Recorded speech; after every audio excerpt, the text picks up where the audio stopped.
I'm from St. Petersburg, which is the largest city in the most densely populated county of Florida. St. Pete was founded in 1888 by John C. Williams. The population is 265,000, and of that number, 61% is white, 21.5% is black, 9.21% is Hispanic, and 4.92% is Asian. St. Pete is known as one of the most environmentally friendly cities in the U.S. and hosts the state's largest Pride Festival every June. The city, however, isn't all that it seems. St. Pete is also one of the most racially unequal cities in Florida, boasting its own KKK chapter and the headquarters of Bill Keller Ministries.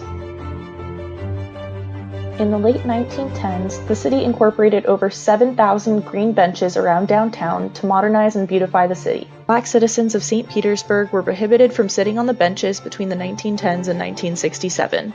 The benches were largely removed from the city after 1970 due to failed beautification endeavors.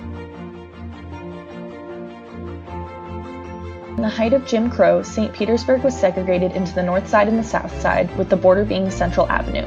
African American residents were told crossing Central Avenue or going into downtown after dark would result in lynching. The north side of St. Pete features the city's high-income neighborhoods like Old Northeast, Venetian Isles, Shore Acres, and Snell Isle. The median income in Shore Acres is $102,000. Today, the south side houses the lowest income population of St. Pete, primarily African American and Hispanic residents. The median income of the south side is $26,000.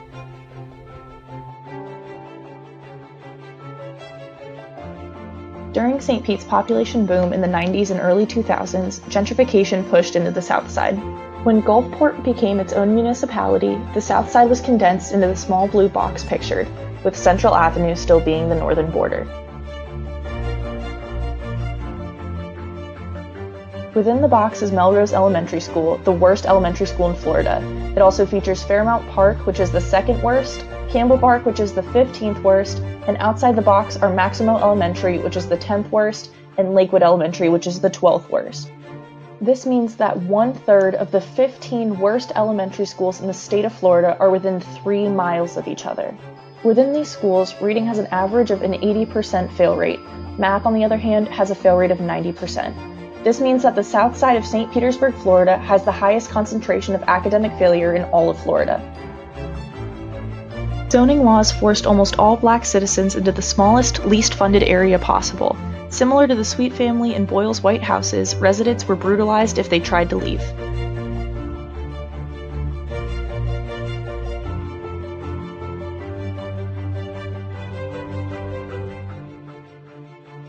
Although not officially covered as an intersection between race and law, gentrification is one of the more modern forms of systemic racism.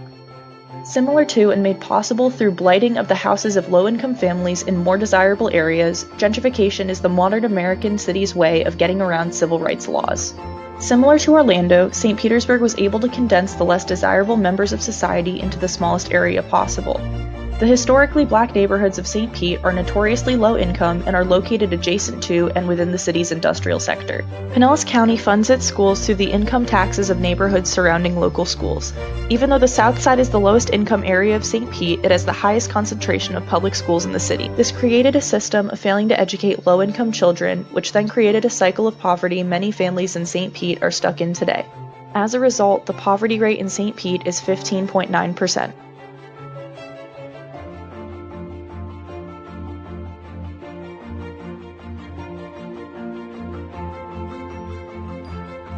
As the leaders of tomorrow, it is our responsibility to change that which we know is wrong.